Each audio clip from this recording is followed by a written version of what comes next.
une vie extraordinaire se concentre à plus ou moins 5 mètres au-dessus et en dessous de la surface de l'eau. Mon nom est Joe Bunny.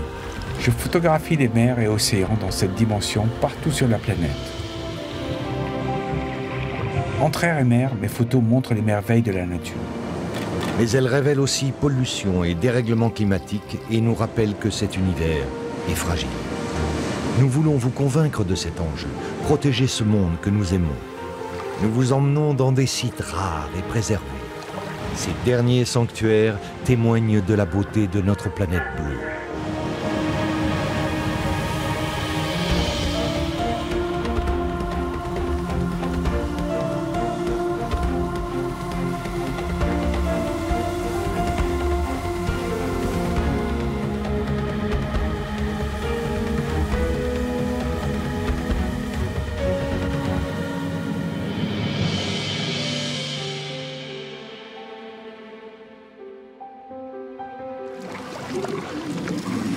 Dans cet épisode, nous vous emmenons en Arctique.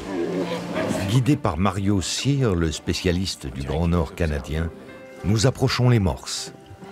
Et Joe frôle la mort. Sur le Saint-Laurent gelé, nous partons à la recherche des bébés phoques et sommes confrontés au dérèglement climatique.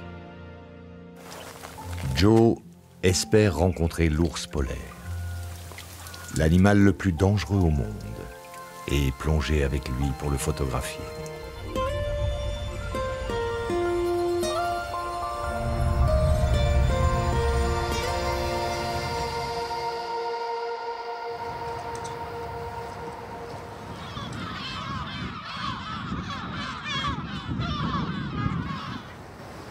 Au large du Finistère, à l'ouest de la France, l'île de Molène est un refuge pour les oiseaux marins qui y nichent et trouvent facilement leur nourriture. L'île accueille aussi une importante colonie de phoques gris. Ils sont plus d'une centaine à se reposer et chasser dans les eaux de la mer d'Iroise.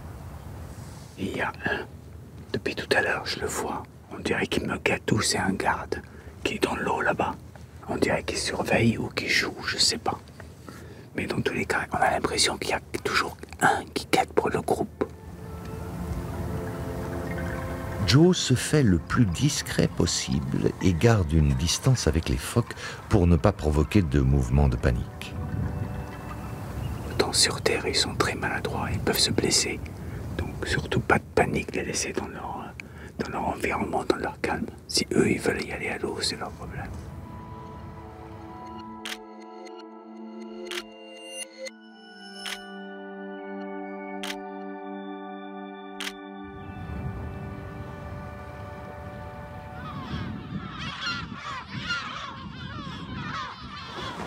Bonjour. Salut. Il va falloir les approcher par la mer pour réaliser des images sous-marines. Pour attirer les phoques sans déranger la colonie, nous mettons au point une nouvelle technique. Nous espérons que ce miroir fixé au-dessus de l'appareil photo attirera la curiosité des phoques. Après des années de plongée, lorsque je vois les mammifères souvent se revoir dans ce dôme, c'est un miroir, et souvent, comme un chien ou un chat, ils viennent s'approcher. Pour la première fois qu'ils voient un miroir, un bébé chien ou chat, ils se regardent, et ben, t'as les otaries, t'as les phoques, t'as plein d'animaux qui se sont approchés jusqu'à toucher cet objectif. Et donc l'idée, c'est d'essayer d'agrandir mes chances en travaillant mi-air, mi-eau. Et je regarde à travers dans cette zone-là et l'animal ne me voit pas. Je le teste ici pour la première fois à Molène avec les phoques, avant d'aller l'essayer plus au nord, dans des conditions extrêmes, avec les ours polaires.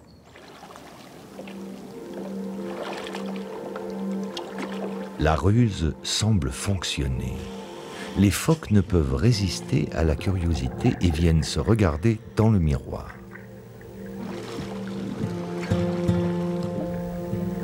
Je suis un intrus, mais sa curiosité est plus forte que sa peur. Il doit se dire, quel est ce phoque que j'aperçois sur mon territoire ?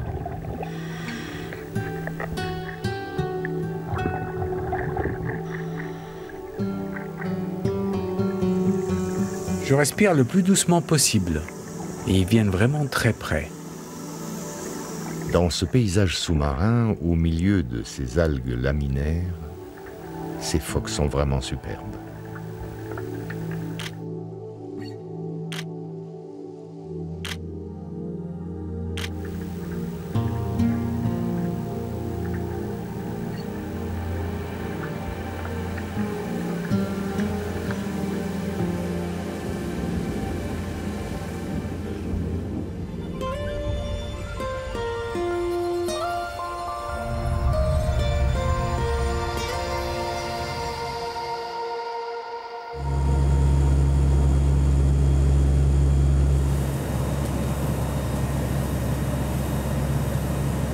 En se rendant au nord de la baie d'Hudson, on peut apercevoir les premières glaces.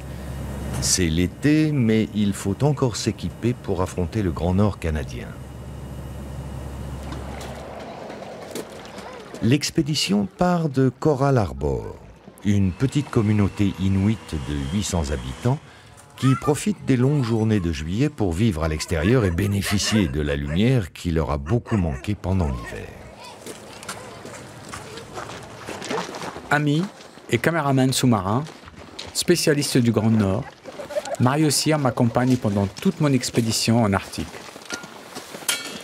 Mario, tiens, quand il nous faut du soleil. Soleil et des morses. Et les morses.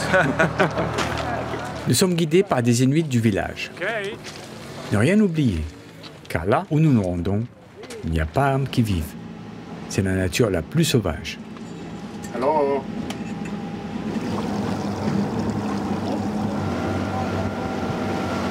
À 5 heures de bateau, l'équipe va vivre sur Walrus Island, l'île des Morses. Et justement, ils sont au rendez-vous. C'est la première fois que Joe en aperçoit. Il n'y a pas grand-chose comme petit. Ah si, il y a un petit au milieu là. Oh, il y a un tout petit petit. C'est mes premiers morses. C'est mes premiers morses.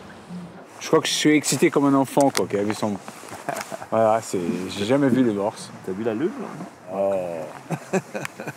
Et l'ours au bas à droite. Là-bas qui nous attend. Ouais. L'ours qui nous attend est patient. Salut les petits, j'ai justement un tout petit peu faim. Hein.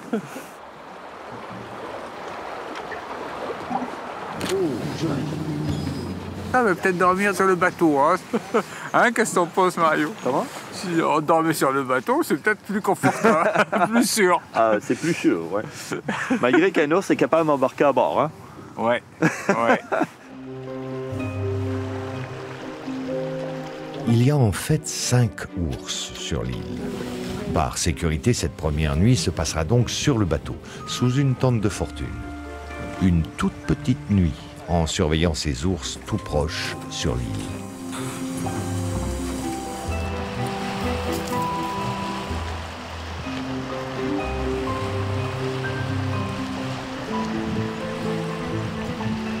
Au matin, les ours semblent avoir disparu. L'équipe décide donc de débarquer et de monter le camp. On peut préparer le matériel, mais il faut rester sur ses gardes, le fusil à portée de main. Voilà, moi aussi ça marche, ça. Sur l'île, il y a plein de failles dans les roches où normalement c'est là que les ours polaires se... Donc le fait d'en avoir vu 5 déjà, je suis à peu près persuadé qu'il doit en avoir au moins 3-4 de plus qui sont bien cachés. Qui sont là depuis quelques temps en attendant les morses. Ben, ça fait monter l'adrénaline. Et ça, c'est un feeling que j'aime bien.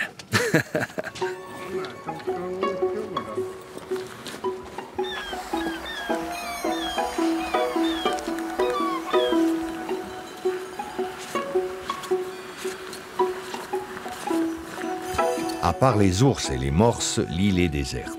Mais autrefois, au IIe siècle de notre ère, une communauté primitive vivait ici. On voit bien la porte ici, hein? Ouais. Où il rentrait. Il rentrait à 4 pattes alors. Ah oui. Hein? Ouais, c'était vraiment des entrées qui étaient très très petites. Ouais. On se cachait des ours aussi à l'intérieur. Puis les gens étaient très petits aussi à l'époque. C'est vraiment des gens de petite taille. Ouais, une méchante page d'histoire. Sous bonne escorte, Joe et Mario progressent prudemment sur l'île, mais il n'y a plus de présence d'ours, à part peut-être ses ossements. Ça, c'est vraiment un mâle, hein? Un gros, probablement. Hey, regarde les dents. D'accord, regarde les dents. Elles sont même... Ah, waouh. Tout là, c'est... Ça fait des siècles qu'il est là, celui-là. Ah ouais, ça fait longtemps, certain. Il y a aussi des ossements de jeunes morses tués par des ours qui les ont traînés vers le haut de l'île pour les dévorer tranquillement. On imagine leur puissance.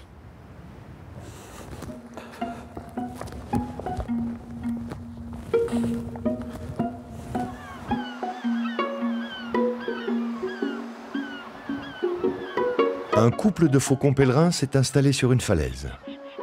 De là, les faucons peuvent observer leur proie et surveiller en même temps leurs œufs pondus à même le sol sur un tapis de mousse.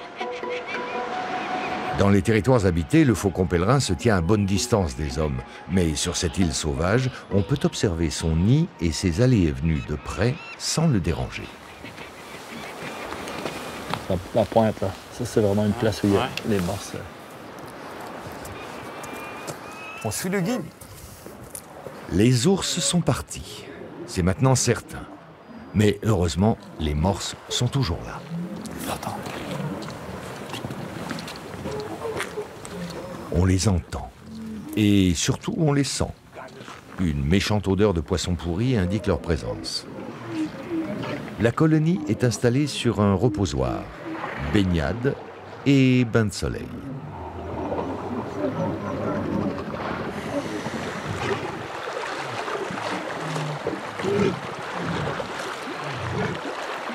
Magnifique, ouais. Il y en a tout le long. On dirait qu'il nous observe. Hein. Ouais. Mais c'est ça, hein, ça voit pas très bien, mais ça sent. Ouais. De très loin.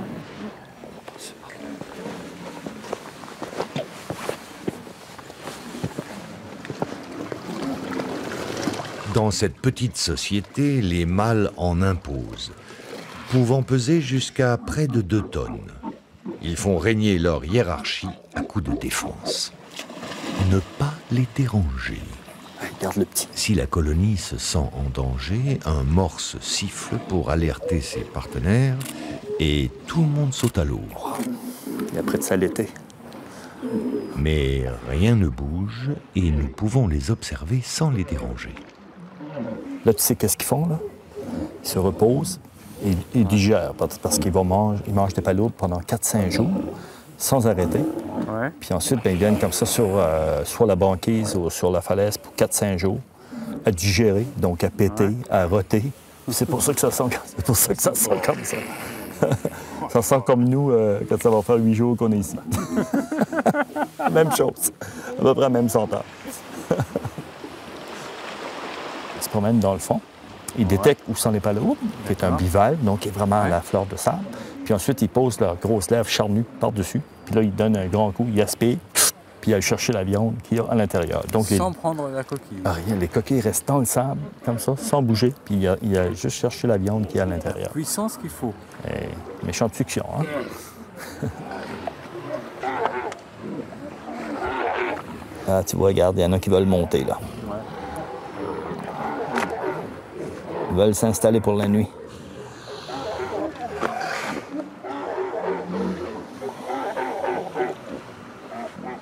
Le bruit de leur souffle me rappelle le bruit des souffles des cachalots. Des cachalots? Ah, ben oui. C'est un petit souffle. Oui, mais puissant. Très petit, mais on voit qu'ils ont du coffre.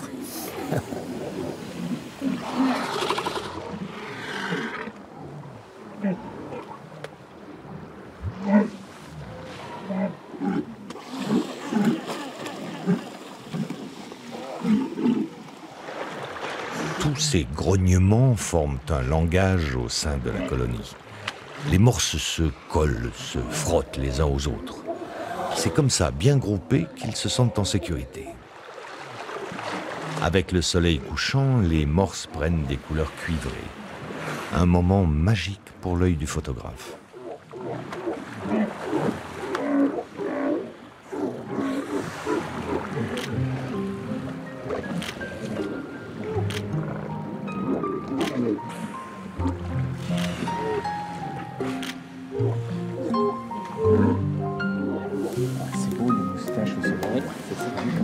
j'aimerais ça. Tu sais, quand tu viens juste de sortir de l'eau, il y a de l'eau qui coule. Ouais, c'est ça.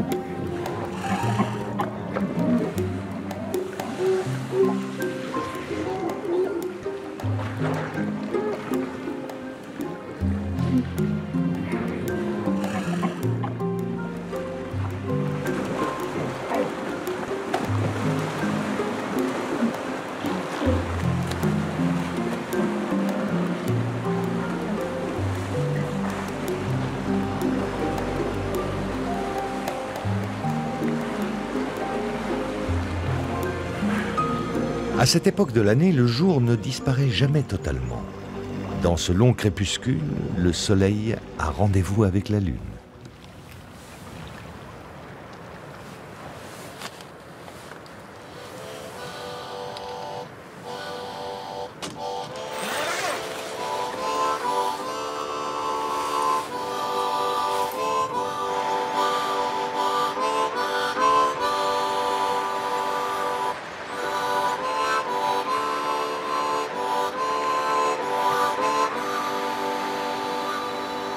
Sur cette île du bout du monde, la vie sauvage suit son cours sans s'intéresser à ces campeurs venus de l'extérieur.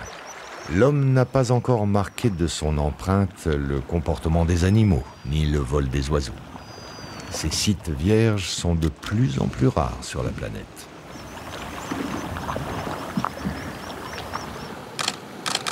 Waouh! T'as vu ça?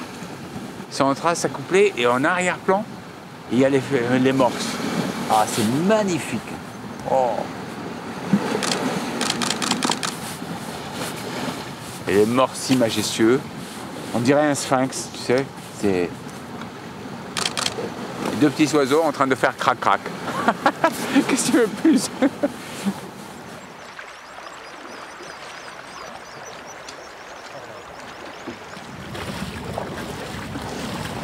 L'équipe veut filmer et photographier les morses dans l'eau. Il faut choisir un rocher suffisamment proche d'un groupe.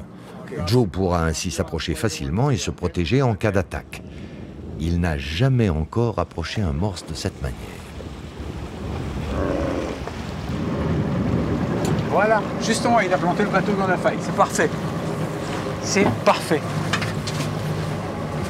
C'est quand même des animaux sauvages.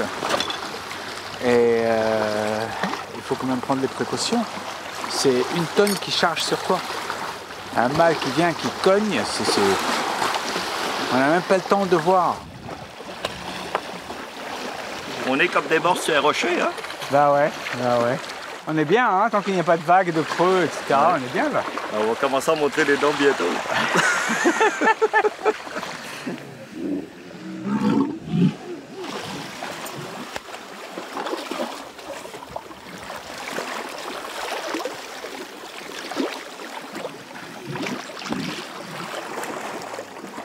Il faut les approcher très lentement. L'eau est glaciale, à 0 degré. Cette fois-ci, les morses ne réagissent pas en présence du miroir. Ils ne sont pas curieux, ne vont pas dans l'eau et ne s'approchent pas. Ils sont sur le qui-vive, prêts à attaquer s'ils se sentent en danger.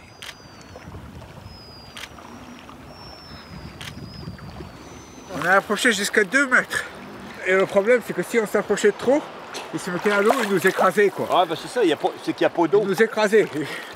Ah ouais. Il est assez près quand même, il n'est pas venu à l'eau. Pour les capter sous l'eau, l'idéal est de filmer un train de morses de passage près du rocher. On observe régulièrement ces déplacements en groupe autour de l'île. Une opération assez risquée qui demande réflexion et préparation. Un petit briefing s'impose.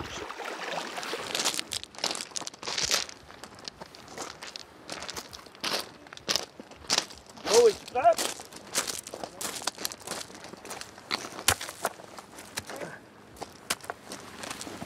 Je vais te montrer l'île. Donc, on va prendre le bateau, aller s'installer avec un guide, puis ensuite, on va envoyer le bateau, puis on va attendre.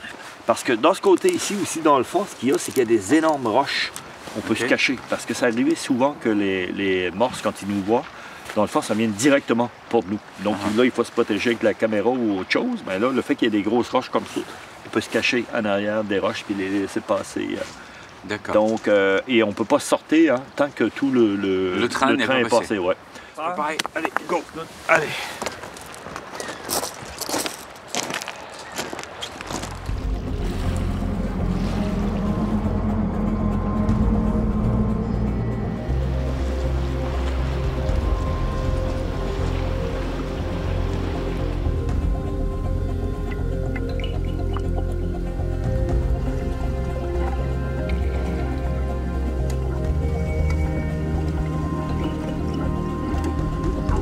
Les morses vivent dans des eaux peu profondes et sont contraints de suivre le gel, puis le retrait de la banquise. Ils migrent et se déplacent en groupe, et c'est ce spectacle que nous souhaitons capter. Sous l'eau, les morses semblent soudain fluides, agiles et légers. Ils se déplacent facilement. Ils sont rapides.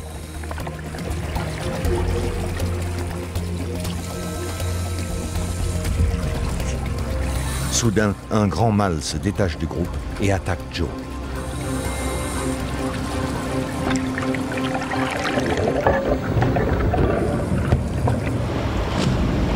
Joe a frôlé la mort.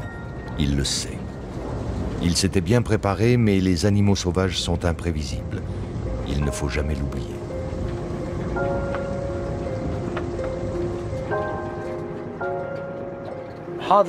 J'ai à peine appuyé sur le déclencheur, clic, et je l'ai vu partir comme une flèche, comme un bazooka. Et je me suis dit, ça c'est pour moi. J'ai commencé à palmer en arrière. Elle a cogné sa tête contre ma palme gauche.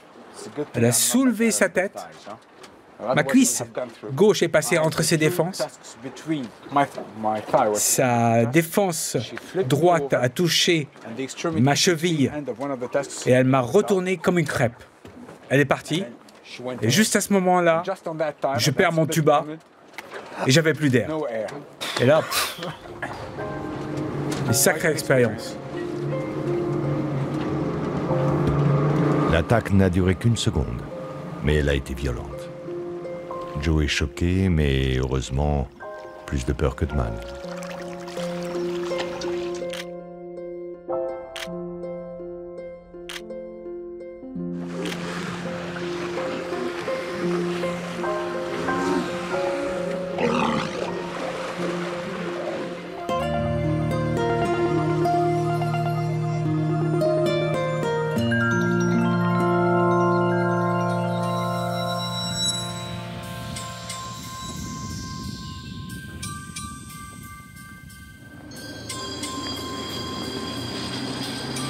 Plus au nord, nous partons sur le cercle polaire.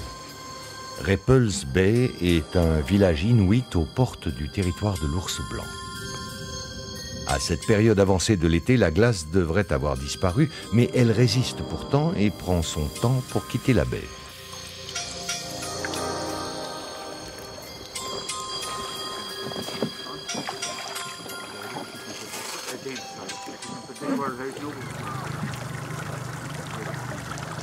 Sur le bateau de James et David, nous tentons de nous faufiler au milieu des glaçons, mais même morcelés, la banquise est toujours là. Il faut prier le vent du Nord, le dieu du Nord. Peut-être les Inuits, ils ne peuvent le faire.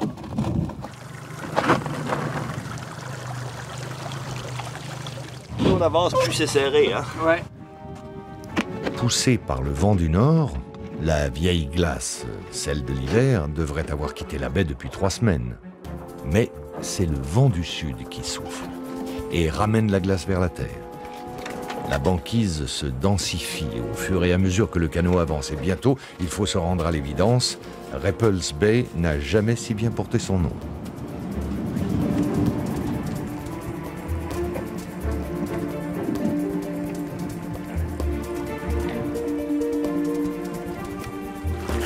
Une plongée d'entraînement leur permet d'évaluer la situation. La banquise est 7 fois plus épaisse sous l'eau. Donc la glace forme une barrière infranchissable.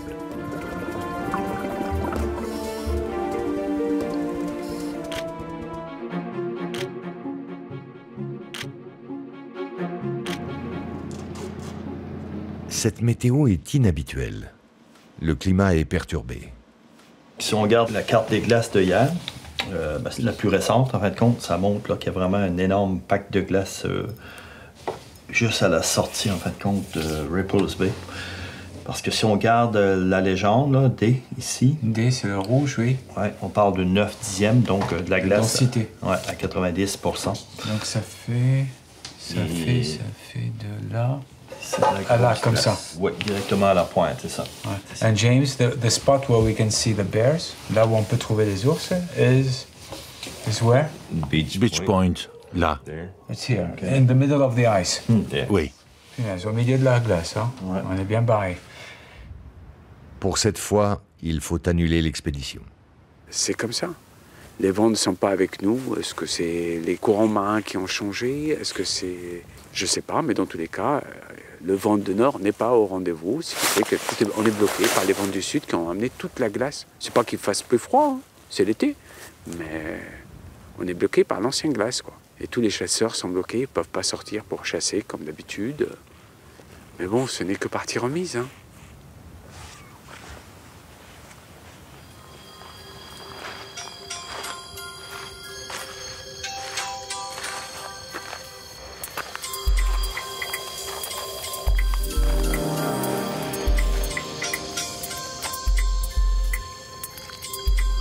Je voulais revoir l'ours polaire, un animal mythique qui m'attire et me fascine. Je voulais l'approcher dans l'eau, au plus près, comme je l'ai déjà fait autrefois. Le tête-à-tête de Joe avec cet animal puissant a donné naissance à une photo devenue mythique et récompensée par le plus prestigieux prix de photo animalière. Sa médaille d'or, en quelque sorte. Le photographe garde de cette rencontre un souvenir intact. Chaque instant est gravé dans sa mémoire. C'était un ours jeune, une femelle calme qui se laissait approcher, qui était curieuse. Et donc je me suis mis à l'eau avec elle. Et elle a vu le dôme de mon appareil photo qui reflète un peu l'image. Et elle s'est vue dedans. Elle s'est mise à s'approcher, hein, doucement, doucement. Donc, et je commençais à... À un moment, on dit, elle va s'arrêter. Non, elle ne s'arrête pas. Il y a le cœur qui fait boum, boum. Et d'un seul coup, elle s'est approchée. J'ai la séquence entière. Et je me dis, elle va s'arrêter. Et d'un seul coup, elle met les oreilles en arrière, elle ferme les yeux, elle pose le museau sur l'objectif. Elle se rend compte que ce n'est pas un ours. Et elle sursaute en arrière. Moi aussi, j'ai sursauté en arrière. On ne peut pas faire la même image deux fois, mais d'essayer maintenant avec mon expérience que j'ai avec cet ours, de faire un peu d'autres images d'ours dans les mêmes conditions, un peu, on va dire, pas de face, de profil, légèrement par en dessous. Voilà quoi. Nous reviendrons l'été prochain, en espérant que Ripples Bay sera libérée de la glace.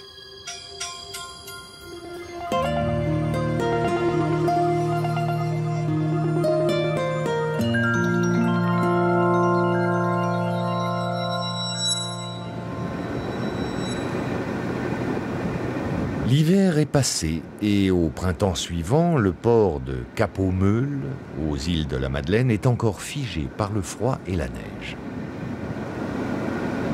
Nous sommes en mars et il fait encore moins 20 degrés. Le dégel n'est pas encore là. Le Manon Yvon appareille pour naviguer dans le Saint-Laurent. Nous partons à la recherche des bébés phoques. Mais une fois de plus, la glace semble se mettre en travers de notre chemin.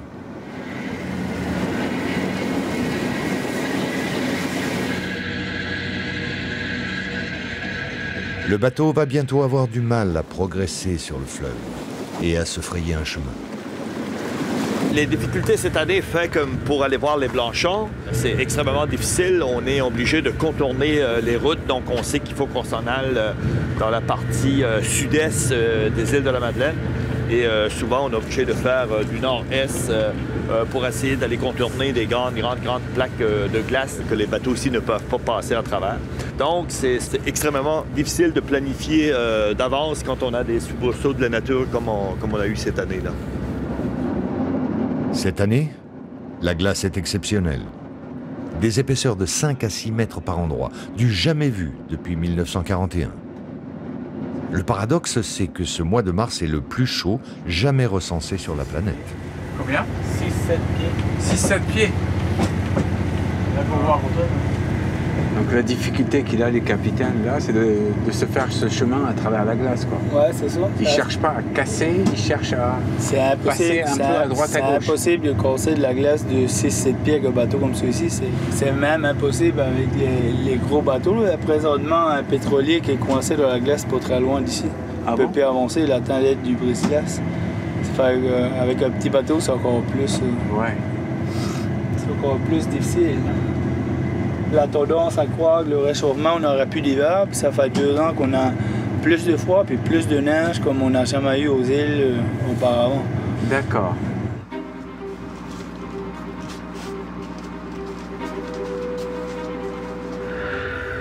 Le brise-glace est dans les environs, mais il refuse de faire un détour pour aider le Manon Yvon. Le pétrolier est prioritaire.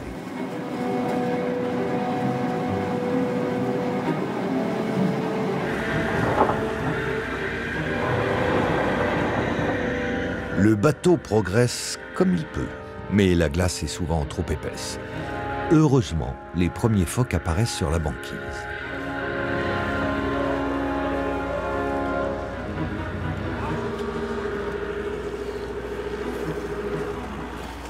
Équipés de combinaisons de survie, on s'aventure sur la glace. Nous cherchons un groupe de blanchons, ces jeunes bébés phoques qui viennent de naître. Essaye de mettre ton pied sur le blanc. Malgré l'épaisseur de la glace, il faut faire attention aux failles entre les plaques. La banquise est en perpétuel mouvement.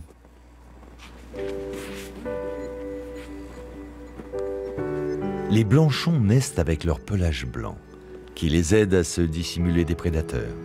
Ils vont le garder une quinzaine de jours, le temps de téter régulièrement le lait de leur maman et de prendre des forces. Dis-moi, elle reconnaît son petit par son cri ou par son odeur? Par les deux. On a enregistré un petit avec un magnétophone. Et ensuite, on a pris le magnétophone, on l'a mis complètement à côté, on l'a fait jouer. Et la mère, quand elle est sortie de l'eau, elle s'est venue directement sur le magnétophone. D'accord.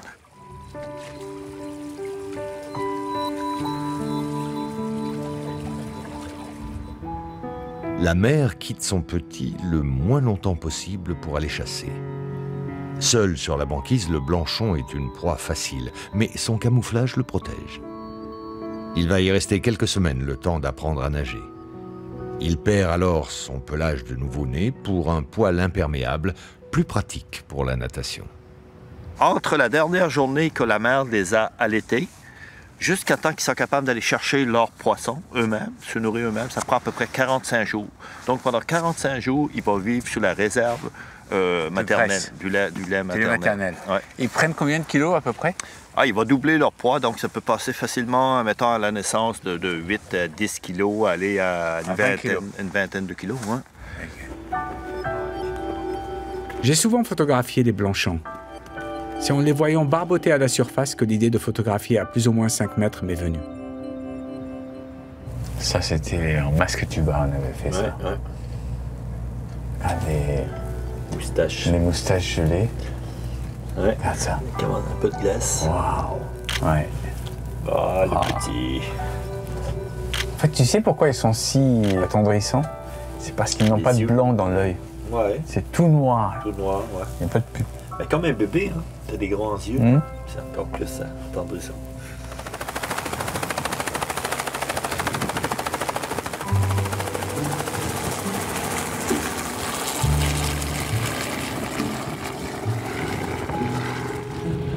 Ces premiers phoques n'ont pas confirmé la présence d'une grande colonie. Mario prend de la hauteur pour tenter de repérer un groupe plus important. Mais à part la glace à perte de vue, pas de colonie de phoques à l'horizon. Les rêves de photos s'envolent à nouveau. T'imagines les blanchons avec cette lumière-là? C'est comme ça que ça devrait être, avec plein de blanchons. Tu sais, on dit qu'il n'y a plus de saison, mais je crois qu'on peut dire qu'il n'y a plus de calendrier animalier. Les blanchons, ils naissent en cette période, c'est sûr. Mais d'aller à un endroit et de dire, comme autrefois, je peux aller les voir deuxième, troisième semaine de février ou de mars ou telle date, c'est fini, on ne peut plus. Trop de glace, pas assez de glace. La situation est trompeuse, car l'expédition se déroule quand même sur de la banquise, c'est-à-dire sur de la mer gelée.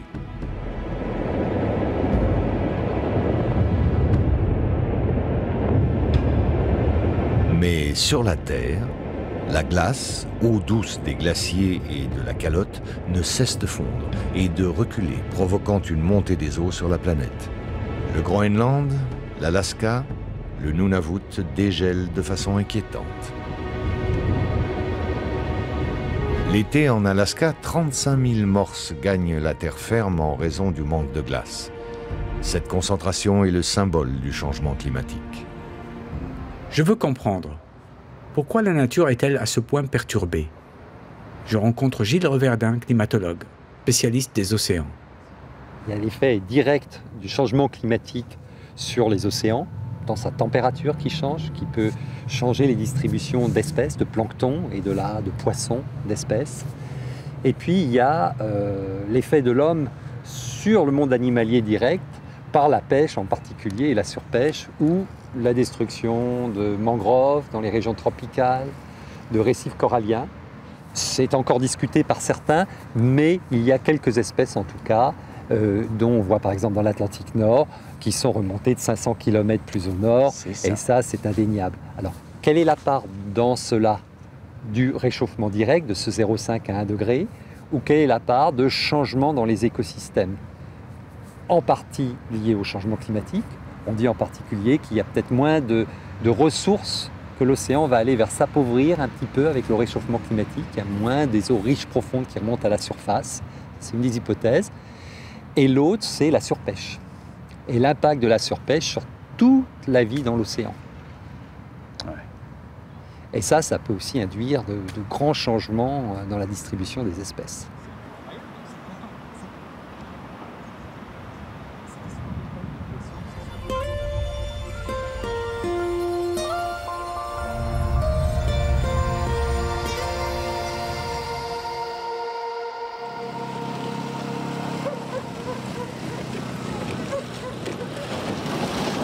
De retour à Repulse Bay l'été suivant, nous constatons que les chasseurs se préparent pour la chasse aux phoques et aux narvals. Mais ils ne peuvent toujours pas partir. Une fois de plus, la glace occupe la baie très tard dans la saison. Les chasseurs trompent l'ennui en préparant leur bateau. Ce matin, un ours polaire qui s'approchait trop près du village a fait les frais de leur impatience. Sa peau sèche au soleil. Les Inuits ont le droit de le chasser et de manger sa viande. Les Inuits chantent pour que la chasse commence enfin et que les proies soient abondantes. La glace va-t-elle enfin partir?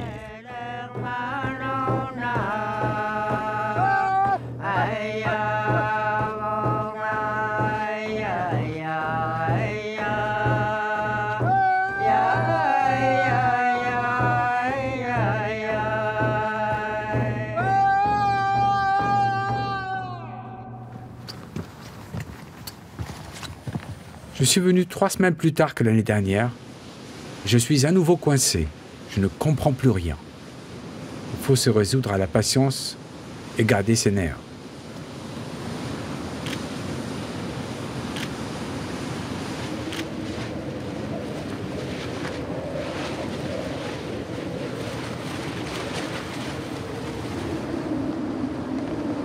C'est alors que le vent se lève. Le vent du nord, enfin, qui souffle à 100 km/h. Cette tempête fait le bonheur des enfants et de tout le village. Elle pousse la glace et libère la baie.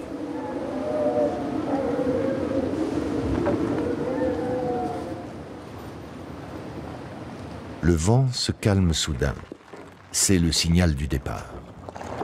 Dans le petit port, les chasseurs se précipitent. Ils attendent ce départ depuis des semaines. Et c'est l'effervescence. Ils sont tous impatients.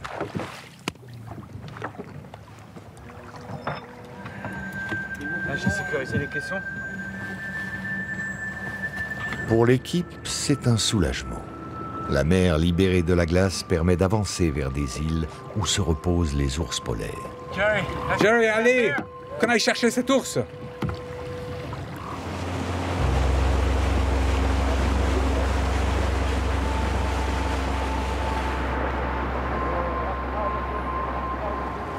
Encore faut-il qu'il soit au rendez-vous. Après quelques heures de navigation, notre patience va enfin être compensée.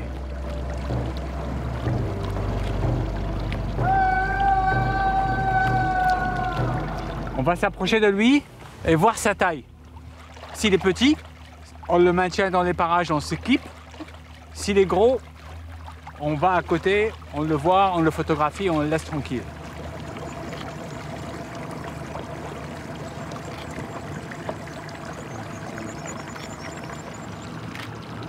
Le bateau s'approche doucement. Mais avec tous ces chasseurs sur la mer, l'ours se méfie et préfère prendre rapidement la tangente.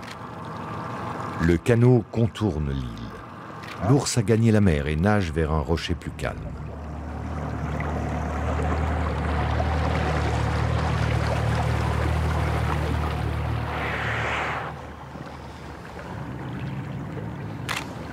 C'est un gros mâle là, hein. T'as vu la mâchoire qu'il a? On se met pas à l'eau avec lui, hein. Qu'est-ce que t'en penses? Il a la peau très jaune, hein. Ouais. C'est un grandfather.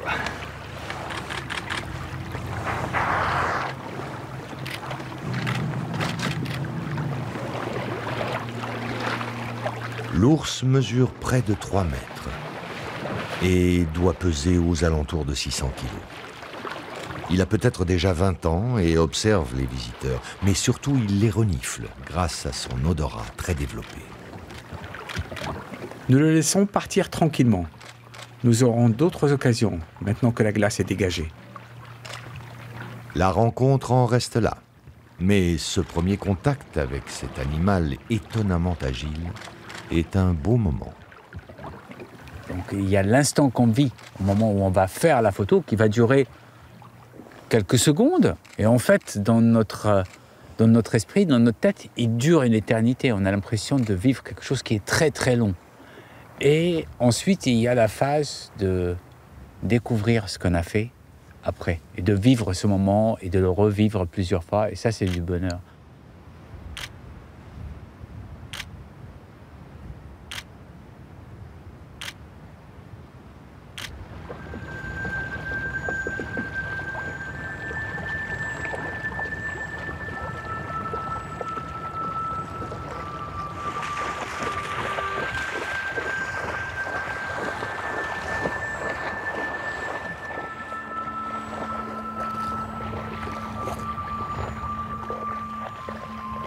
Ailleurs dans la baie, les chasseurs inuits scrutent les rochers.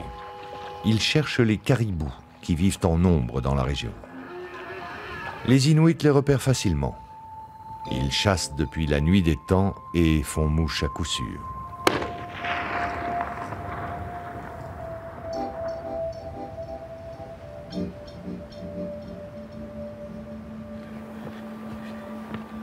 Le caribou est dépecé en 20 minutes. La viande va nourrir toute la famille.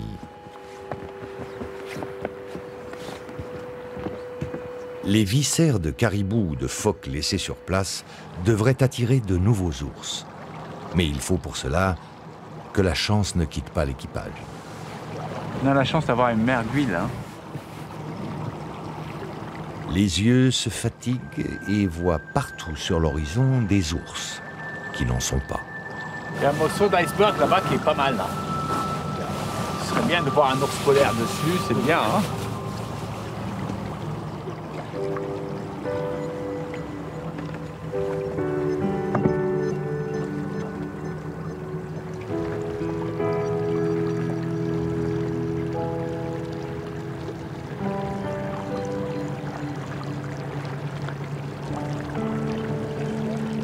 Nous allons faire la rencontre tant espérée. Sur un glaçon à fleur d'eau, une maman et ses 2 petits sont en train de manger. Ils ont senti la présence humaine, mais ils ne s'enfuient pas. Trop occupés à déguster les restes d'un phoque laissé là par un chasseur. Ah, pour moi, c'est le plus bel animal. L'ours polaire, c'est... Un jour, j'ai dit, lorsque j'ai vu mon premier ours, j'ai dit, j'ai vu les deux extrêmes, la baleine et l'ours. Lorsqu'on a vu ces deux extrêmes, c'est quand même une chance inouïe dans une vie de voir tout ça. De pouvoir... d'être privilégié de voir tout ça. C'est un grand moment dans la vie. Joe et Mario laissent les ours terminer tranquillement leur repas et se préparent pour la plongée. Toi, tu vas aller maximum quoi dans l'eau, à peu près? Il faut qu'il mette à l'œil bien. Ouais. Je pense pas plus que 10 mètres du bateau. 10 mètres, ok. Hein, on est d'accord? Oui. Une fois que les ours auront quitté leur glaçon, ils vont tenter de les photographier sous l'eau. Mais pour l'instant, cette famille déguste son repas.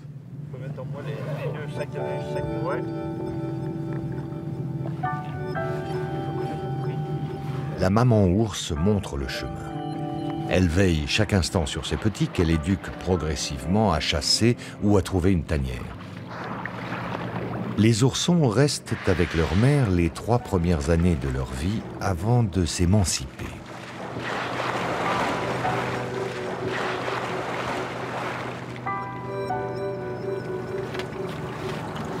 L'idée pour Joe est de les attendre sous l'eau en se plaçant sur leur parcours.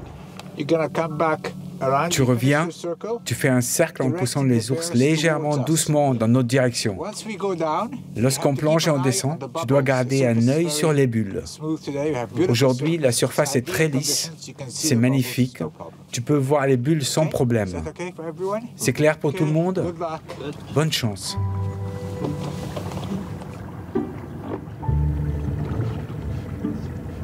La maman transporte ses 2 petits sur son dos pour qu'ils ne s'épuisent pas trop rapidement lors de longues nages dans cette eau glacée.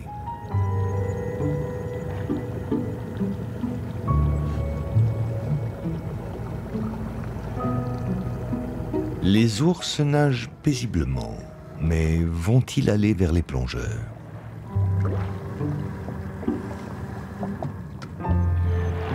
La maman ours semble hésiter devant ces drôles de phoques à l'horizon. Elle change de route, puis revient, poussée doucement par le bateau. Le bateau doit naviguer le plus lentement possible pour ne pas la stresser. En prenant son temps et avec calme, les ours sont orientés dans la bonne direction.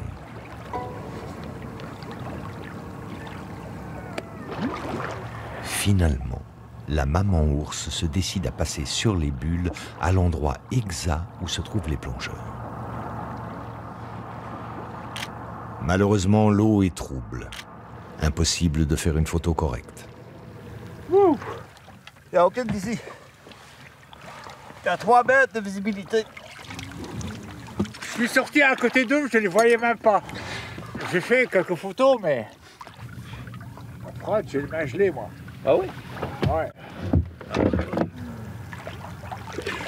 L'eau douce en surface, elle est... You know, the soft water, L'eau douce, glacée en surface lorsqu'elle fond, elle est comme l'huile. Ce qui fait que tu vois rien. C'est trouble. J'ai bu un peu de cette eau. C'est de l'eau douce, hein.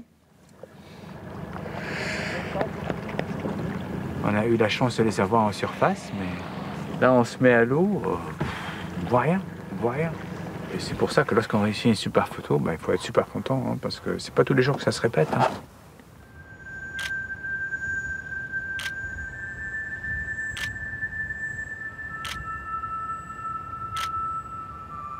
En plus, les voir sur un morceau de glace comme ça, en train de manger, c'était...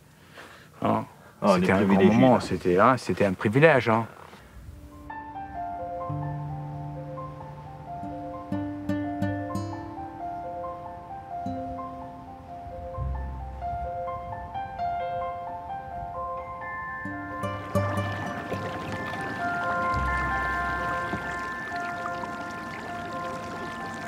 On fait rarement 2 fois la même photo.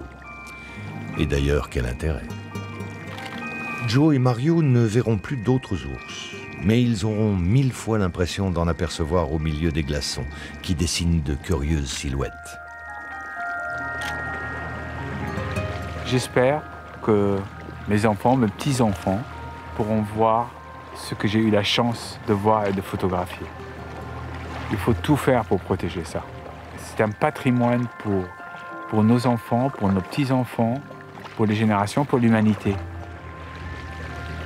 Ah, c'est un paysage de rêve, quoi. Chaque fois que tu tournes la tête, tu as une sculpture. Et au fur et à mesure que tu tournes autour, c'est une nouvelle sculpture. C'est calme. Avec un silence. C'est rare dans la société d'aujourd'hui qu'on t'entends rien. Tu t'arrêtes, là. Ouais. Verra-t-on un jour ce paysage sans glace et sans ours? Ce serait une perte irremplaçable. Malheureusement, on y va tout droit. Il ne reste plus que 22 000 ours dans tout l'Arctique qui voient chaque année leur habitat et leur terrain de chasse se réduire comme peau de chagrin. On est trop nombreux sur Terre et il faut savoir faire la mesure de ce qu'on va exploiter et de ne pas exploiter dans ces océans pour ne pas les vider. Une terre avec un océan mort, c'est la fin de l'humanité.